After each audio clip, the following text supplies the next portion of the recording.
చేస్తున్నాడంట. ఏం చేయట్లేదు చెప్పండి? దేవుడు చెప్పిన ఆజ్ఞలన్నీ బాల్యం నుండి చేస్తున్నాడు. కానీ ఒక్క కొదువు ఉంది.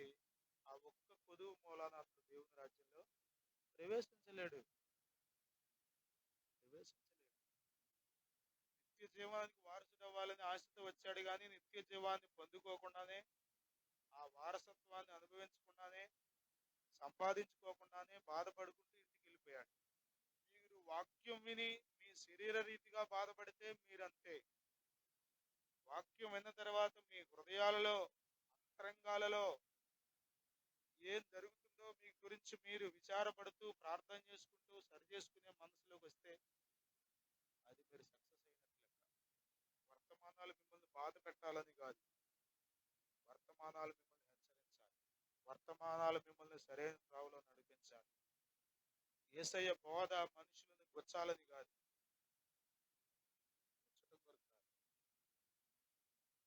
మీరు దేని మీద నమ్మిక ఉంచారు? మీరు ఒకవేళ అనుకున్నారేమో, వారమంతా కష్టపడి డబ్బులన్నీ చెప్పండి ఎవరికో ఒకరికి ఇచ్చి పంపిస్తే దేవుడు దీవిస్తాడు మిమ్మల్ని అనుకున్నారేమో, పరలోకంలో ధనవంతులు అనుకున్నారేమో. ఎంత సమయం మీరు దేవుని సన్నిధిలో గడుపుతున్నారు అనేది మీ ఇన్వెస్ట్మెంట్. ఎంత సమయం దేవుని కార్యాల మీద, ఎంత సమయం. ఫిలిప్పీ పత్రికలో ఫిలిప్పీ సంఘంతో అపోస్తులైన పౌలు గారు మాట్లాడుతూ అంటాడు. అపోస్తులైన పౌలు ఫిలిప్పీలకు రాసిన పత్రిక 2వ అధ్యాయం 21వ వచనంలో, అందరూ తమ సొంత కార్యములనే చూచుకొనుచున్నారు గాని యేసుక్రీస్తు కార్యములను చూడరు. ఎవరు బిజీ వాళ్ళదే,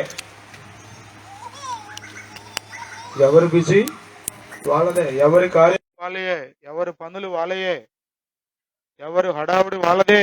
కానీ దేవుని కార్యాలు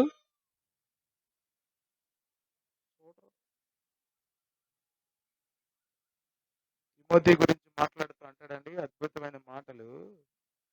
22వ వచనంలో, అతని యోగ్యత మీరు ఎరుగుదురు, తండ్రికి కుమారుడు ఎలాగూ సేవ చేయనో అలాగే అతడు నాతో కూడా సువార్త వ్యాపకము నిమిత్తము సేవ చేశాడు. పౌలు గారితో ఉన్నట్టు సేవ చేశాడంట.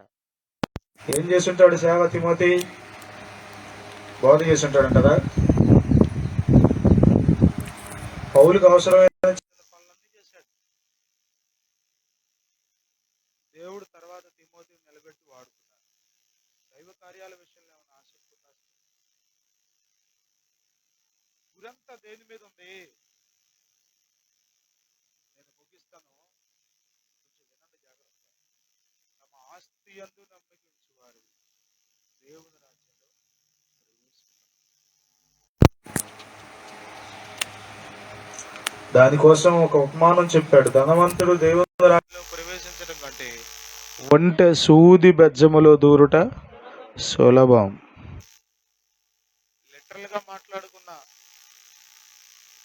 సూది బెజ్జం, ఒంటె, ఈ రెండు ఆకారాలు చూడండి ఒకసారి.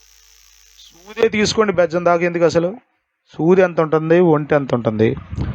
ఆ సూది బెజ్జం ఎక్కించడానికి మనకు కష్టం కదా. ఇంకా మాట్లాడుకుంటే బట్టలు కుట్టే సూదిలో నుంచి పుస్తకాలు కుట్టే దారం ఎక్కించాలంటే కష్టం. ఎక్కదది, అంత లావుది దీంట్లోకి ఎక్కదో. అంటే డబ్బులున్న వాళ్ళు పరలోకానికి వెళ్ళరని కాదు, ఇక డబ్బు మీదే గురి. గురంతా దేని మీద? డబ్బు మీదే. పనంతా యావంతా దేని గురించి అంటే దాని గురించి. భూమి మీద ఏది శాశ్వతం కాదు. మీరు దేవుని కొరకు చేసిన క్రియలు మీతో పాటు వస్తాయి. స్తోత్రం కలుగును గాక. హల్లెలూయా, హల్లెలూయా, హల్లెలూయా. ఆలోచించండి ఒకసారి. బయట మీటింగులకి రారు, ఏర్పాటు చేయబడిన కూటాలకు రారు, ఆదివారము సమయానికి రారు. ఏం చేస్తున్నారు? మీ సమయం అంతా ఎక్కడ గడుపుతున్నారు? వ్యర్థంగా గడపట్లేదండి, పని చేసుకుంటున్నామండి అంటారా? మీరు పని చేసుకునేది దేవుని రాజ్యానికి ఉపయోగపడదుగా. మీరు పని చేసుకునేది మీ కుటుంబ పోషణకు ఉపయోగపడద్ది. ఈ భూమి మీద బ్రతకడానికి కావలసిన వాటిని మీకు అనుగ్రహిస్తుంది. మరి దైవ రాజ్యం సంగతి ఏంటి? దాని గురించి ఏంటి అసలు? ఒక గంట ప్రార్థన చేసుకుంటున్నావా? కనీసం ఒక 3-4 అధ్యాయాలన్నా బైబిల్ చదువుతున్నావా? దేవుని పని ఎత్తుక్కుంటున్నావా? అసలు ఎత్తుక్కుంటున్నావా? ప్రియులరా, మందిరానికి వచ్చే వాళ్ళందరూ దేవుని రాజ్యానికి వెళ్ళిపోరు. బాప్తీసం పొందిన వారందరూ దేవుని రాజ్యానికి వెళ్ళిపోరు.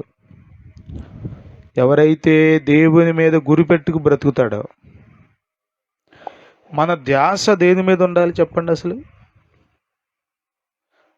ఫిలిప్పీ పత్రిక 4వ అధ్యాయం చదవండి. ఈ మాట 8వ వచనం, మెట్టుకు సహోదరులారా, ఏ యోగ్యత అయినను మెప్పైనను ఉండిన ఎడల, ఏవి సత్యమైనవో, ఏవి మాన్యమైనవో, ఏవి న్యాయమైనవో, ఏవి పవిత్రమైనవో, ఏవి రమ్యమైనవో, ఏవి ఖ్యాతి గలవో, వాటి మీద ధ్యానం ఉంచుకున్నది. ధ్యానం అంటే ఏంటి? దృష్టి అంతకు దాని మీదే.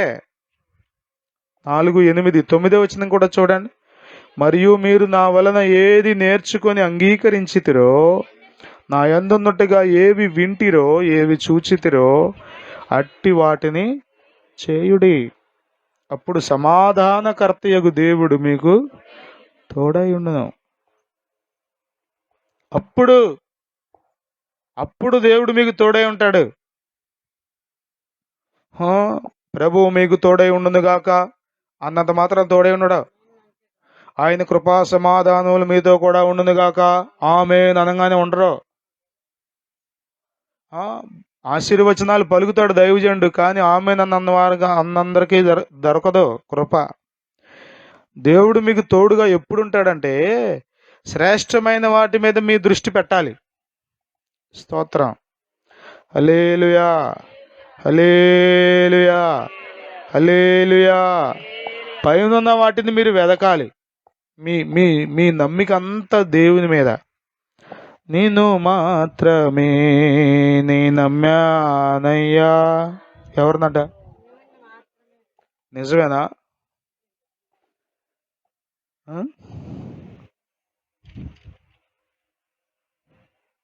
నీ బాహుబలమే నడిపించును, నా స్థితులన్నిటినీ సరిచేయును.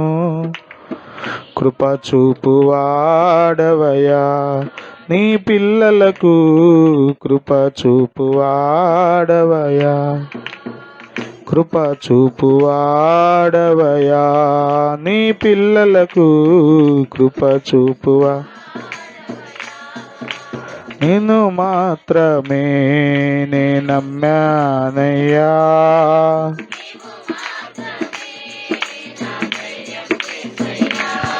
నిజమేనా? మనం ప్రభువుని నమ్ముతున్నామా? దేవుడు మనకు తోడుగా ఉంటాడు, మన స్థితిగతులన్నీ సరి చేస్తాడు అనే విశ్వాసం ఉందా మీకు?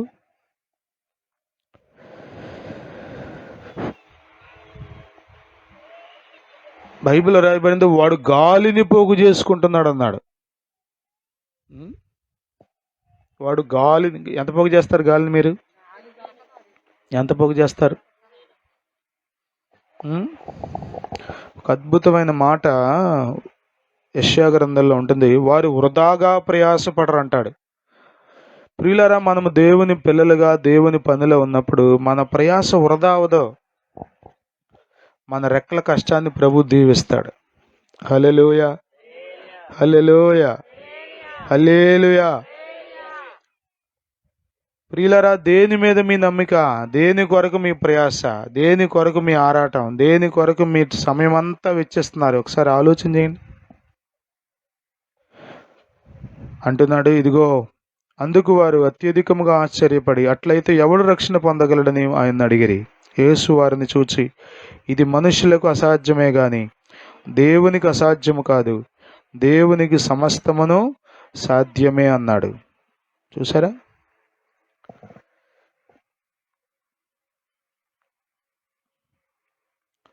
కనీసం లోపల విచారమైనా ఉందా? అయ్యో వెళ్ళలేకపోతున్నాను నేను ఆరాధనకి, ఒకప్పుడు వెళ్ళేవాడిని, ఒకప్పుడు అన్నిట్లో ముందుండేదాన్ని, ఇప్పుడు ఉండలేకపోతున్నాను అన్న లోపల ఆ ఆశ లేకపోతే ఆ విచారం ఉందా?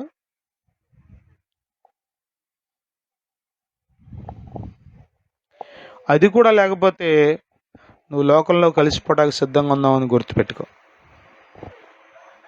అల్పమైన వాటి కొరకు నువ్వు ఆరాటపడుతున్నావని గుర్తుపెట్టుకో. అర్థమవుతుందా?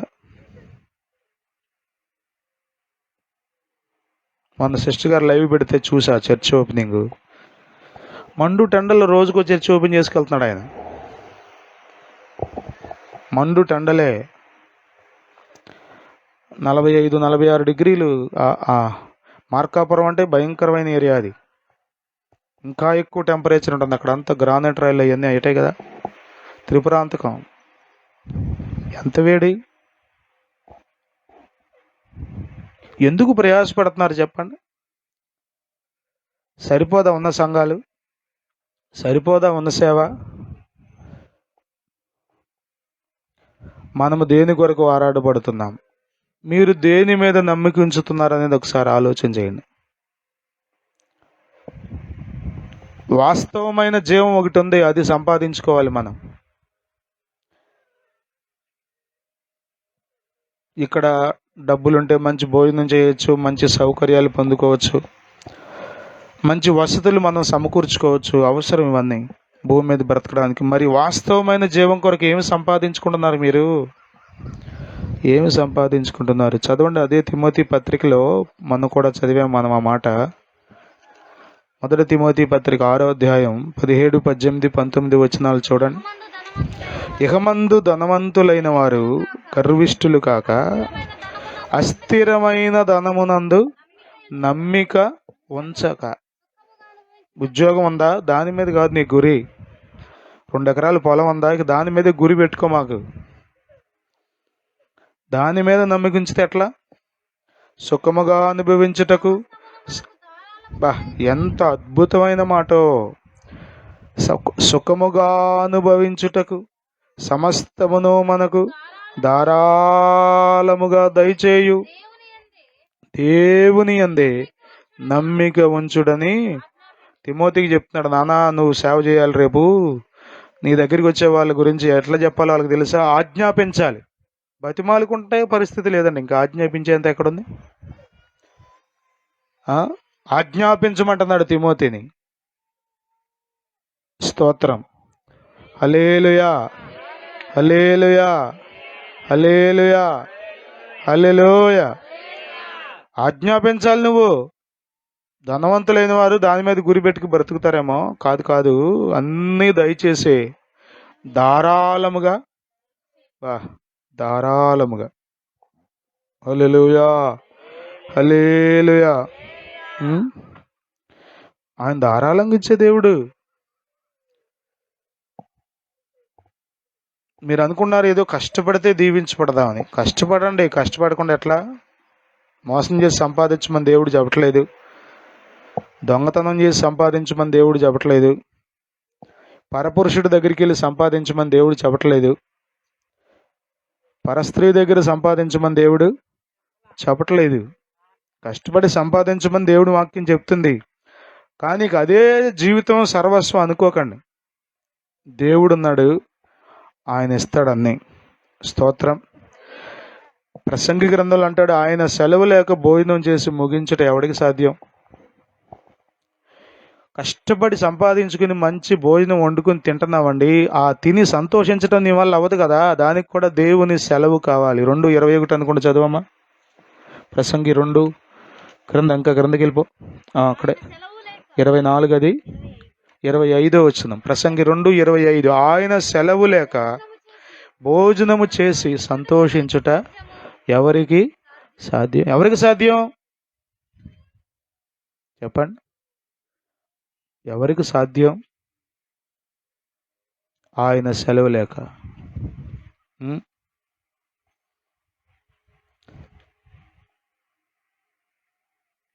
Money is not the matter.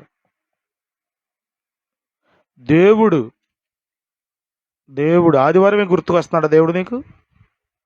మిగతా సమయాల్లో కూడా గుర్తుకొస్తున్నాడా? కాలుకి ఎదురు దెబ్బ తగిలితేనే గుర్తుకొస్తున్నాడా, లేక మిగతా సమయాల్లో కూడా గుర్తుకొస్తున్నాడా?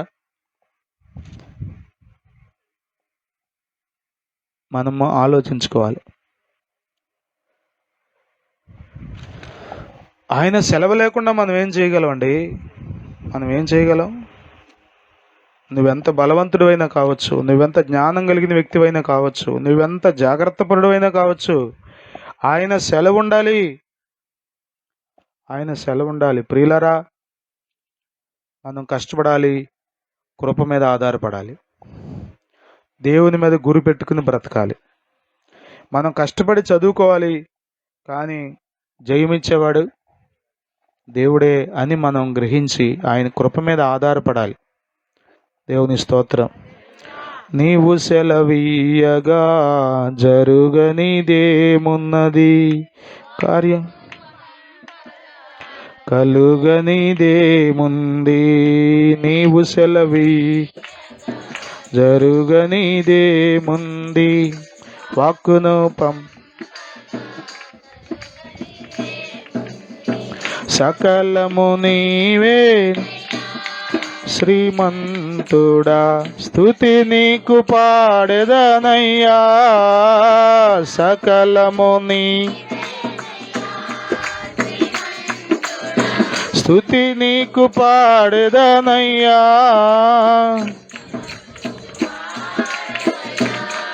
నీ పిల్లలకు సమకూర్చువాడవయా, సమకూర్చువాడవయా. నీ పిల్లలకు సమకూర్చువాడవయా. నిన్ను మాత్రమే నే నమ్మానయ్యా.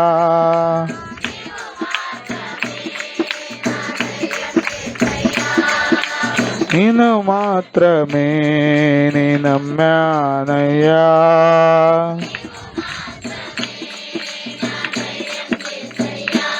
హల్లెలూయా. సకలము సమకూర్చేవాడు ఆయనే కదా.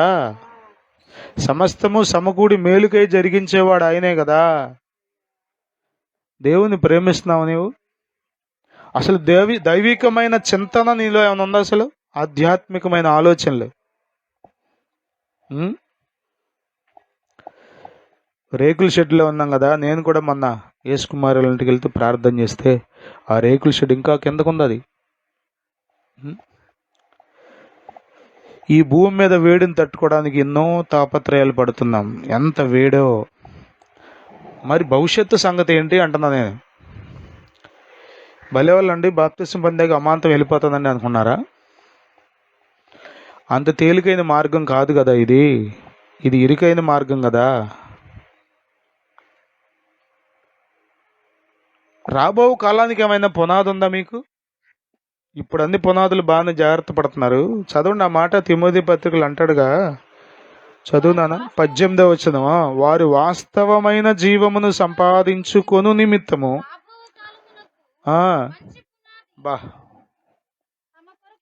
What is the foundation for your eternity? నీ నిత్యత్వం కొరకు పునాది ఏంటి? నీకు ఏం వేసుకున్న పునాదులు అక్కడ చెప్పండి. 2026 కొరకు పునాదులు బాగానే వేస్తున్నావు నువ్వు. 2027 కొరకు పునాదులు బాగానే వేస్తున్నావు. నీ పిల్లల కొరకు పునాదులు బాగానే వేస్తున్నావు. నీ నిత్యత్వం కొరకు పునాదులు ఏంటి? కొంచెం ఆలోచన చేయండి. మంచి మనసు పెట్టి దేవుని వాక్యాన్ని అంగీకరించండి. వాస్తవమైన జీవం సంపాదించుకోవాలి. అది ఏముందండి, డబ్బు ఉంటే మంచి భోజనం తింటాం, డబ్బు ఉంటే మంచి ఇల్లు కట్టుకుంటాం, లేకపోతే మంచి భోజనం ఉండదు, పచ్చడి మెతుకులు తినచ్చు, లేకపోతే అది కూడా దొరకపోవచ్చు, మంచి ఇల్లు ఉండకపోవచ్చు. కానీ ఇది 60, 70, 80 సంవత్సరాలకే కదా. మరి నిత్యత్వం కొరకు ఏంటి మరి ఉందా అసలు? చాలాసార్లు మనం ఎవరినో దేవునిలోకి నడిపించేయాలనుకుంటాం సువార్త చెప్పి. అసలు మన సంగతి ఏంటి? మనం ఎంతవరకు రాబో కాలానికి పునాది వేసుకుంటున్నాం? తుచ్చమైన కామాభిలాషలు, తుచ్చమైన శరీర కోరికలు, తుచ్చమైనటువంటి ఈ లోక సంబంధమైన వ్యాపారాలు, తుచ్చమైనటువంటి వాటి కొరకు పరుగులాట, వెదుకులాట, లోకాన్ని ప్రేమిస్తూ, లోకంలో ఉన్న వాటిని ప్రేమిస్తూ రాబో కాలానికి పునాది ఎలా వేసుకుంటావు నువ్వు? ఎలా పడుతుంది నీకు మంచి పునాది? వాస్తవమైన జీవాన్ని సంపాదించుకోవాలి. అర్థమవుతుందా? ప్రాణం ఉండదు, కానీ వెంటిలేటర్ మీద పెట్టి బిల్లు కట్టే వరకు ఉంచుతాడు డాక్టర్. అది ఏ జీవం? నిజమైన జీవం కాదు. వీడు బిల్లు కట్టడానికి ముందు ఐసీయూలో పెట్టి వెంటిలేటర్ మీద ఉంచి చచ్చిపోయాడు నాకు తెలుసు, కానీ గుండె కొట్టుకునేటట్టు చూపిస్తాడు. గుండె కొట్టుకునేటట్టు చూపిస్తాడు. మాయ లోకం అంతా. ఆ డబ్బులు కట్టాల్సినంత కట్టిన తర్వాత అప్పుడు వెంటిలేటర్ తీసి అయిపోయిందండి, హోప్లెస్, సారీ, తీసుకెళ్ళిపోండి అంటాడు. కానీ మనం ఎవరు నమ్ముతున్నాం? కానీ వాస్తవమైన జీవం ఒకటి ఉంది కదా, దాని గురించి ఏది అసలు మనకు నిరీక్షణ? ఇక ఆ ఇంటి చుట్టే తిరుగుతావా?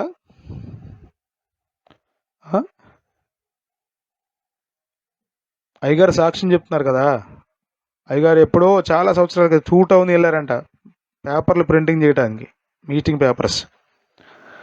అక్కడ ఒక తల్లిగారు యేసు ప్రభు గురించి సువార్త చెప్పుకుంటూ తిరుగుతుంట రోడ్లంట. వినే ఉంటారు మీరు, చాలా మాటలు బెదరేటాకి చూశారంట. కానీ ఆమె చెప్పిందంటే, నా భర్త బిఎస్ఎన్ఎల్లో ఇంజనీర్ అండి, ఇదిగో నేను టీబీతో చచ్చిపోయే పరిస్థితిలో మరణ పడక మీద ఉన్నప్పుడు ఒక విశ్వాసం నా దగ్గరికి వచ్చి ప్రార్థన చేశారండి. ఇప్పుడున్న జిల్లావా ఒకళ్ళ దగ్గరికి వెళ్ళి ప్రార్థన చేసావా? మేము చేయకూడదండి, పాస్టర్ గారే చేయాలి. ఎవరు చెప్పారు నీకు? అంటే నీవు ప్రార్థన చేస్తే విన్నని చెప్పాడు దేవుడు? చేయకూడదా? మాథ్యూస్ గారు సాక్ష్యం ఏంటంటే, ఆమె తల్లి దగ్గరికి ఆ ఊర్లో ఒకే ఒక విశ్వాసం ఉందంట, కేతన కొండ అనుకుంటా ఆయన ఊరి పేరు, హైదరాబాద్ హైవేలో తగులుతుంది. ఆ ఊర్లో ఒకే ఒక్క విశ్వాసం ఉందంట. చావు బతుకుల్లో ఉంటే గడ్డి మీద పడేశారంట, అందరూ వచ్చి చూసి వెళ్తున్నారంట, చుట్టాలందరూ. ఒక చిన్న ప్రార్థన చేసిందంటే విశ్వాసి. బిషప్ గారే వచ్చి ప్రార్థన చేస్తే వింటానని దేవుడు చెప్పట్లేదు. మనం మనం మన పనుల చుట్టూనే బిగిసిగిపోయాం కదా. మార్తా మార్తా, విస్తారమైన పనుల చేత నువ్వు తొందరపడుతున్నావు మార్తా, అవసరమైంది ఒకటే. ఎంత తొందరో మనకి కదా, ఎంత టెన్షనో మనకి. విస్తారమైన పనులు, వారమంతా ఎప్పుడేం చేయాలో లెక్కలేసేసుకున్నాం పనులు, లోక సంబంధమైన పనులు. ఒక్క విశ్వాస ప్రార్థన చేస్తే అంటండి, మాథ్యూసయ్య గారు తల్లి రక్షణ పొందింది. మాథ్యూసయ్య గారు ఎంత సేవ చేస్తున్నాడు? దేవుడు ఆ ప్రార్థన చేసిన విశ్వాసకి ఏమిస్తారంటారు రేపు పరలోకంలో? ఎంత ఉంటుంది అనుకుంటున్నారు? ఈయన ఎంతమందిని రక్షిస్తున్నాడో దాని ప్రతిఫలం అంతా ఆమె పొందుకుంటుంది. పేతురుని దేవుని దగ్గరకు, యేసు ప్రభు దగ్గరకు తన తమ్ముడైన ఆంద్రయ నడిపాడంట. పేతురు వాక్యం చెప్తుంటే 3000 మంది 5000 మంది రక్షణ పొందుతున్నారంట. ఆ క్రెడిట్ అంతా ఎవరికి వెళ్తుందంటారు? ఆండ్రూస్కి వెళ్దంటారా? ఖచ్చితంగా ఆంద్రయ కూడా పొందుకుంటాడు. ప్రియులారా, మీరు అక్కడ ఏం సంపాదించుకుంటున్నారు అని అడుగుతున్నా ఈరోజు మీతో. ఇక్కడ వాటి గురించి పేదరికంలో ఉన్నారా, లేకపోతే కడుపు నిండిన పరిస్థితిలో ఉన్నారా? పర్లేదు, ఏ పూట కాపోట అంతా జరుగుతుందా? ఓకే, దాన్ని అక్కడ ఉంచండి. వాస్తవమైన జీవాన్ని ఏమన్నా సంపాదించుకుంటున్నారా? నిత్యత్వంలో మీరు ఏమైనా ధనవంతులుగా ఉంటారా? ఉండే పరిస్థితులు ఏమైనా ఉన్నాయా? మనం ఆలోచించుకోవాలి. అసలు మన దృష్టి అసలు పరలోకం మీద ఏమైనా ఉందా?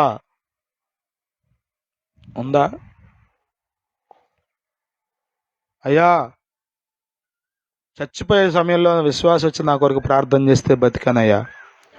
ఇదిగో పిల్లలిద్దరిని కాలేజీకి పంపానయ్యా, అందరికీ క్యారేజీలు కట్టి పంపాను, సువార్త చేస్తున్నా అందంట. ఏమి సంపాదించుకుంటున్నామే? రోడ్లంటే తిరిగితే ఏమొస్తుంది ఆమెకి? సాయంత్రానికి ఒక 10 రూపాయలు వస్తాయా? రోడ్లంటే తిరిగి సువార్త చేస్తే ఆమెకి ఏమన్నా 1,00,000 రూపాయలు వస్తాయా? ఆమె తిరిగేది ఎవరి కోసం చెప్పండి? మీకు అర్థం అవడం కోసం చెప్తున్నాను. ఉదాహరణకి మన శ్రీని గారు మామిడికాయలు వ్యాపారం చేస్తున్నారు. సాయంత్రం వరకు కూర్చుని వ్యాపారం చేస్తే ఎంతో కొంత లాభం, వస్తుంది. మరి ఈమె రోడ్లంటే తిరిగి సువార్త చేస్తుంది కదా, ఏమొస్తుంది ఈమెకి చెప్పండి? వ్యాపారం చేసే నీకు, ఉద్యోగం చేసే నీకు, వ్యవసాయం చేసే నీకు ఏదో ఒక ప్రతిఫలం కనబడుతుంది. మరి దేవుని పని చేసే నీకేం కనబడదు అనుకున్నావా? చదవండి ఆ మాట. వాస్తవమైన జీవమును సంపాదించుకుని నిమిత్తము రాబోవు కాలమునకు మంచి పునాది. ప్రియులారా, మంచి పునాది ఏమైనా ఉందా మీకు? నేను ముగిస్తున్నాను. మంచి పునాది ఏమైనా ఉందా? గమనించండి. మన పూర్వీకులు బ్రతికారు, మనము బ్రతుకుతున్నాం. మన పూర్వీకులు, మన తరాల్లో ఉన్నటువంటి భక్తులు, వాళ్ళు డబ్బు కొరకు వెంపర్లాడలేదు, ఇక డబ్బు కొరకే బ్రతకలేదు కదా, ప్రభు కొరకు బ్రతికారు. రాబో కాలానికి ఒక మంచి పునాది వారు వేసుకున్నారు. సుందర్ సింగ్ రక్షణ పొందినప్పుడు తనకున్నటువంటి ఆస్తి అంతా వదిలిపెట్టి వచ్చేసాడు. అపోస్తుడైన పౌలు తన ఆస్తి అంతా పెంటతో సమానంగా ఎంచుకున్నాడు. వాళ్ళకి డబ్బులు లేవా? ఆస్తి ఉంది, కానీ వారి గురి ఆస్తి మీద లేదు, వారి దృష్టి ఆస్తి మీద లేదు, వారి మనస్సు డబ్బుల మీద లేదు. వాస్తవమైన జీవం సంపాదించుకోవడం కోసం రాబో కాలానికి మంచి పునాది వేసుకోవాలని వాటిని అక్కడ పాడేసి వచ్చారు. మనం చెప్పండి, నేను ఆ రోజంతా ప్రార్థన చేశా, ప్రభు 77 సంవత్సరాల వయసులో రాత్రి తెల్లవార్లు నిద్రపోకుండా పనిచేస్తున్నారంటే మా వయసుకు మేము ఎంత పని చేయాలి ప్రభువా? నా వల్ల కాదని పాడేస్తున్నాం కాడి కొన్నిసార్లు మనం. అయ్యా రెస్ట్ తీసుకోండి అన్నా నేను. ఏముందన్నా, తర్వాత అంతా రెస్టేగా, నిజమే కదా. తర్వాత ఇంకేముంది చెప్పండి? అక్కడికి వెళ్ళి మీటింగులు పెడతారా? అక్కడికి వెళ్ళి సువార్త చేయాల్సింది ఉందా? అక్కడికి వెళ్ళి టెంట్ వేయాల్సింది ఉందా? అక్కడికి వెళ్ళి మైకి పెట్టాల్సింది ఏమైనా ఉందా చెప్పండి? అక్కడికి వెళ్ళి మజ్జిగ కలపాల్సింది ఏమైనా ఉందా? పని అంతా ఎక్కడుంది? అక్కడికి వెళ్ళిన తర్వాత ఏం లేదు, అంతా నిత్య విశ్రాంతి, శ్రేష్టమైన విశ్రాంతికి ఏం లేదు అక్కడ. ప్రభువును స్తుతించడం తప్ప ఇంకో పనేమీ లేదు. మరి దాని గురించి ఏంటి మీ ఆలోచన? రాబోవు కాలానికి మీరేమైనా మంచి పునాది వేసుకుంటున్నారా? అసలు రాబోయే కాలం ఒకటి ఉందని గమనించుతున్నారా? చాలాసార్లు మిమ్మల్ని అడిగే ప్రశ్న, పరలోకం ఉందని మీరు నమ్ముతున్నారా అని. ఆ ప్రశ్న అడిగినప్పుడల్లా అనిపించి ఉండొచ్చు, మీరేంటండి ఇట్లా అడుగుతున్నారు అసలు అని. ఎందుకంటే పరలోకం లేదేమో అన్నట్లుగా మన పనులు ఉన్నాయి, పరలోకం లేదేమో అన్నట్లుగా మన సమయాన్ని ఖర్చు పెట్టేటువంటి అనుభవాలు మనకున్నాయి, పరలోకం లేదేమో అన్నట్లుగా మన ప్రయత్నాలు ఉన్నాయి. మనం విశ్వసించిన దాని కొరకు పట్టుకోవాలి గట్టిగా.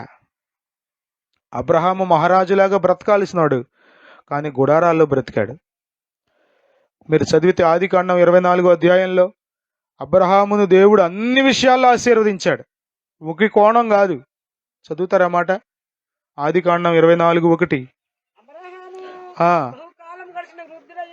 ఉండెను అన్ని విషయముల్లోనూ యెహోవా అబ్రహామును, ఒరే నీకు ఒకటి ఉంటే ఒకటి ఉండదు, అన్నం ఉంటే ఆరోగ్యం ఉండదు, ఆరోగ్యం ఉంటే డబ్బులు ఉండవు, డబ్బులు ఉంటే ఆరోగ్యం ఉండదు.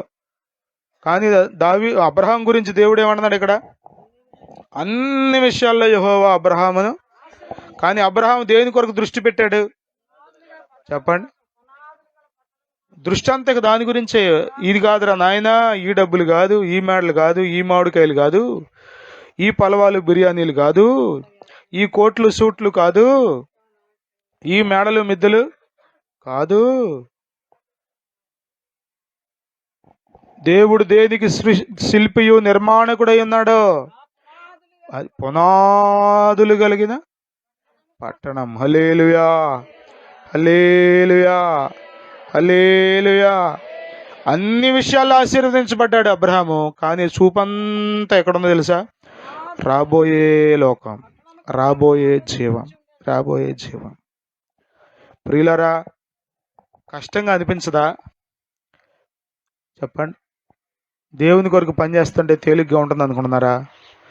నిద్రాహారాలు మాని. రాత్రి 8ంటికి నేను భోజనం చేశా. నిన్న ఉదయం నుంచి భోజనం లేదు నాకు.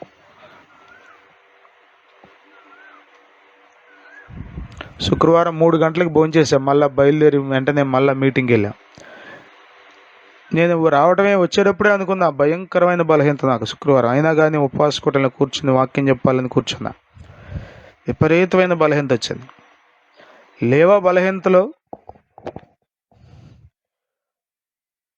తినేయకూడదా? తినే రోజులు తింటున్నాం. డ్యూటీకి వెళ్ళిన రోజు క్యారేజ్ ఓపెన్ చేసి తింటున్నాం. కనీసం సెలవుల్లో అన్నా కూర్చోవాలి కదా అనిపించింది నాకు. మొన్న ఒక రోజు పెళ్ళికి వెళ్ళి మరీ పరిగెత్తుకొచ్చా. అక్కడ ఉండలేకపోయింది నా ప్రాణం. పెళ్ళిదే ఉందలే, బిడ్డలు ఉపవాసం ఉండి ప్రార్థన చేస్తున్నారు అని మంచి ఎండలో బండేసుకొచ్చేసా. వచ్చి 1 గంటన్నర 2 గంటల బిడ్డలతో ఉండి మరలా వెళ్ళా పరిగెత్తుకుంటా. అయ్యగారికి చెప్పకుండా వచ్చా కదా, చెప్తే బాగుంటుందని.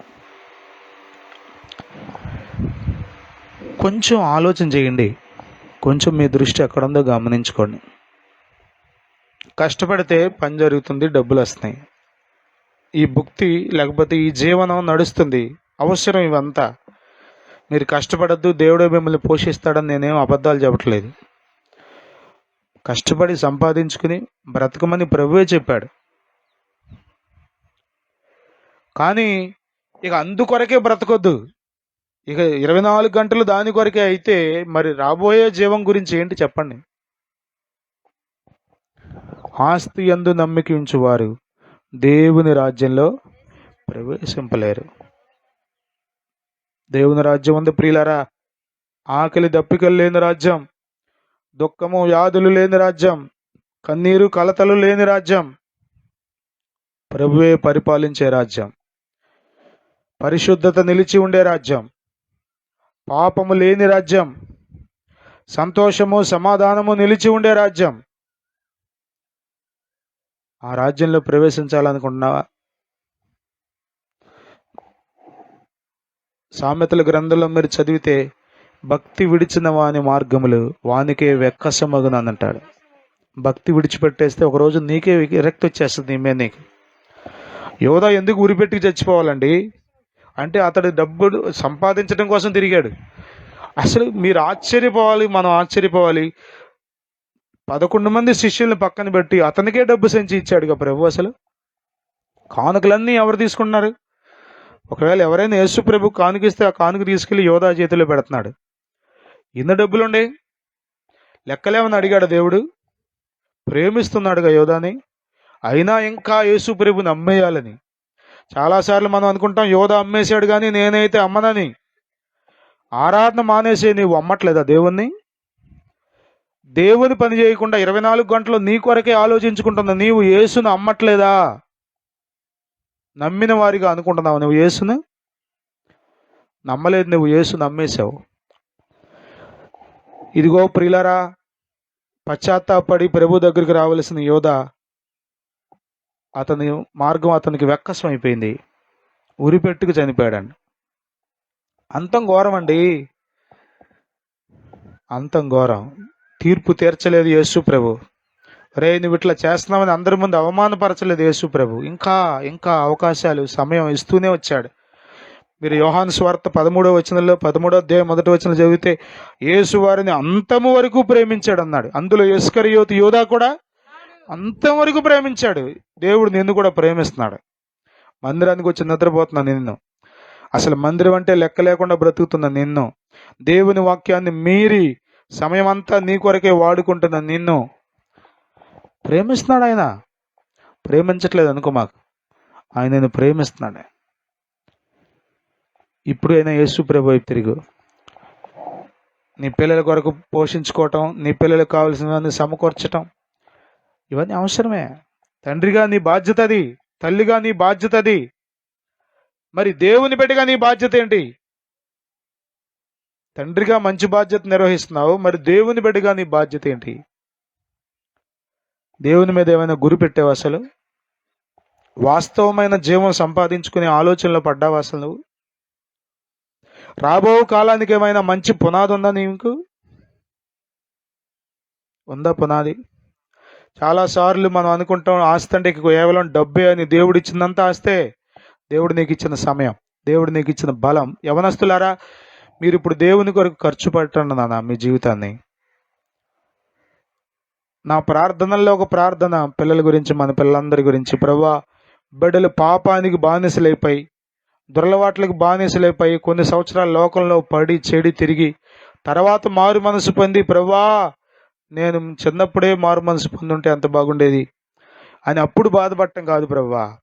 ముందే యవన కాలంలోనే బిడ్డలు పాపం అంటే ఏంటో ఎరగక ముందే నిన్ను ఎరగాలి ప్రభువా. పాపం వారికి అర్థం అవ్వకూడదయ్యా. పాపం వారికి అసహ్యంగా మారాలి ప్రభువా. లోక ప్రేమ వారిలో నుండి బయటికి పోవాలి ప్రభువా. నిన్ను ప్రేమించాలయ్యా. ప్రియులరా, సగం జీవితం లోకానికి కాదమ్మా. మూడొంతులు దేవునికి, ఒకంతు లోకానికి కాదమ్మా. సర్వాంగ హోమముగా ఆయనకి మన జీవితాలు సమర్పించాలి. రోమాపత్రిక 12వ అధ్యాయంలో మనం చదువుతాం. కాబట్టి సహోదరులారా, చదువుతారా మాట, మీరు ఈ లోకమా పరిశుద్ధమును దేవునికి అనుకూలమైన జీవయాగముగా మీ శరీరములను ఆయనకు సమర్పించుకునుడి. బతిమాలు కొనుచున్నాను, ఇట్టి సేవ మీకు సజీవ యాగముగా మీ శరీరాలు దేవునికి సమర్పించుకోండి. హల్లెలూయా, హల్లెలూయా. సజీవ యాగంగా మీ శరీరాలు దేవునికి సమర్పించుకోండి. ఎంత జాగ్రత్తగా తీసుకుందాం మనం ఈ లోకాలు వెళ్ళిపోవాల్సిందే దాటి. ఎంత జాగ్రత్త తీసుకుందాం మనం ఈ లోకాన్ని దాటి వెళ్ళిపోవాల్సిందే. ఇవాళ కాకపోతే రేపు, రేపు కాకపోతే ఎల్లుండి, తర్వాత కాకపోతే 10 సంవత్సరాల తర్వాత, 50 సంవత్సరాల తర్వాత. కానీ కన్ను మూసిన వెంటనే అక్కడికి వెళ్ళి ఆ గుడ్లు తేలేస్తావా, లేకపోతే నీకంటూ పునాది ఏమైనా ఉంటుంది అక్కడ? ప్రియులరా, సజీవ యాగంగా మీ శరీరాలు దేవునికి సమర్పించుకోండి. ప్రభు కొరకు ప్రయాసపడండి. కష్టమేనా అండి? కష్టమే, కష్టమే. గడిచిన కొన్ని నెలలుగా నేను భయంకరమైన ఒత్తిడిని అనుభవిస్తున్నా. చెప్పుకోవట్లే ఎవరికి, ఇంట్లో కూడా చెప్పట్లా. భయంకరమైన ఒత్తిడిని అనుభవిస్తున్నా కొన్ని విషయాల్లో. అయినా కానీ ఆ ఒత్తిడి ఉంది కదా అని సేవ మానేట్లా. ప్రతి పూట దేవుని పనిచేస్తున్నా. ఒక్కొక్క మాట ద్వారా దేవుడు బలపరుస్తున్నాడు. దేవుడు మీ అవసరతలు తీరుస్తాడు.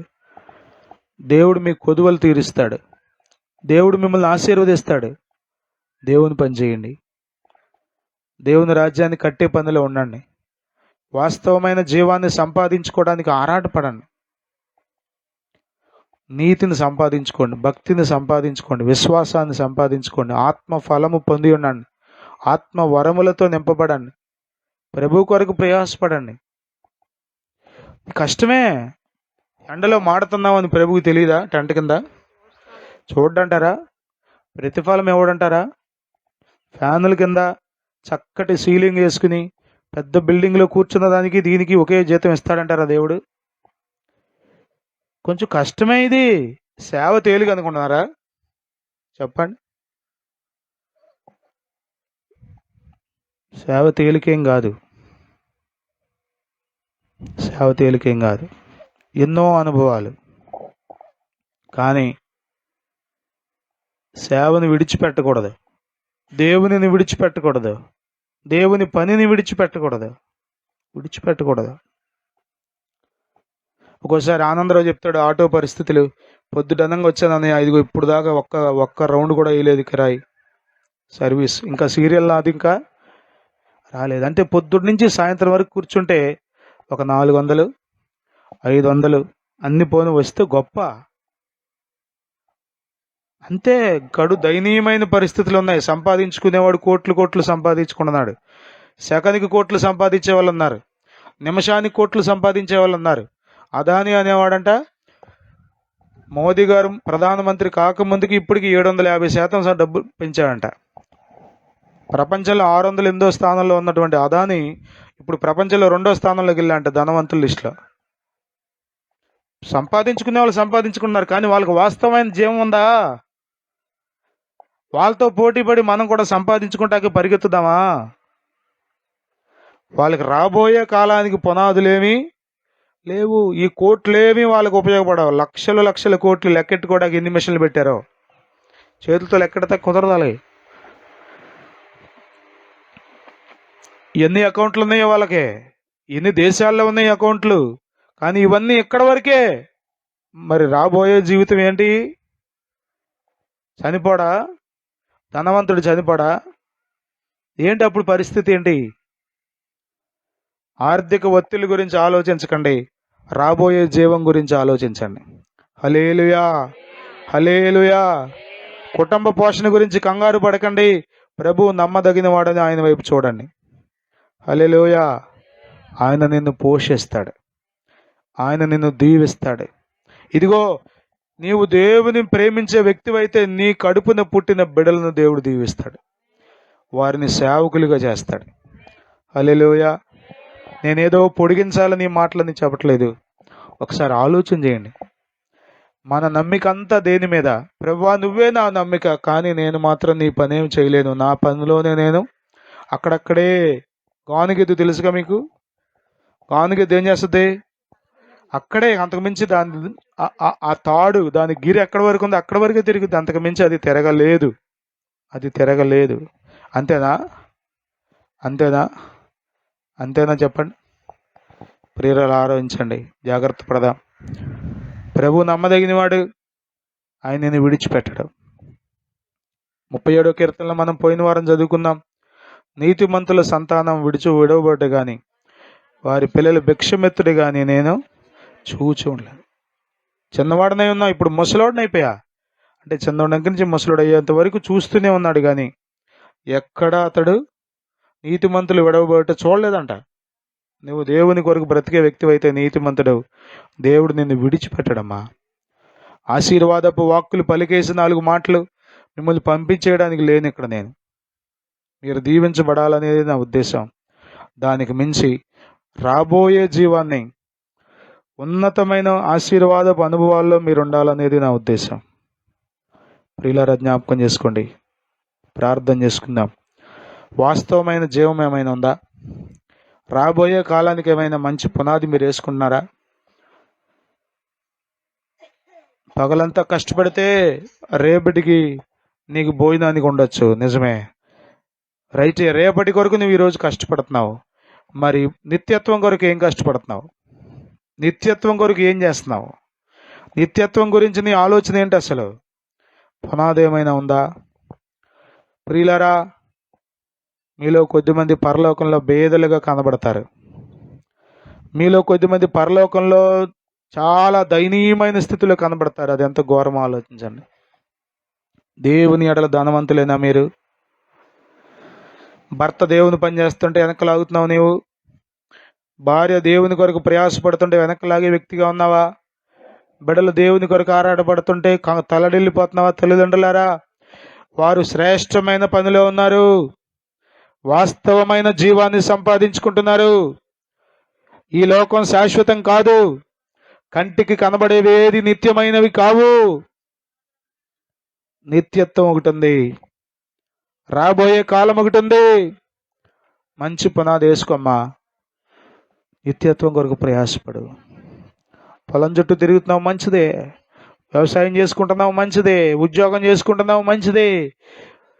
మరి నిత్యత్వం కొరకు ఏం చేస్తున్నావు? పొద్దుట ఒక క్యాలెండర్ వాక్యం చదువుకుంటున్నావు, అదేనా? ఒక అరగంట పని చేస్తే నీకు జీవితానికి సరిపడే డబ్బులు వచ్చేస్తాయా? అది ఎంత అబద్ధమో ఇది కూడా అంతే అబద్ధం. ప్రియులారా, ప్రయాసపడదాం. అబ్రహాం అన్ని విషయాల్లో దీవించబడ్డాడు, కానీ దీవెనల మీద దృష్టి పెట్టకుండా దేవుని మీద దృష్టి పెట్టి ఆ పరలోకం కొరకు ఎదురు చూశాడు. చేతులు పైకెత్తి ఒక చిన్న మాట ప్రార్థన చేస్తారా?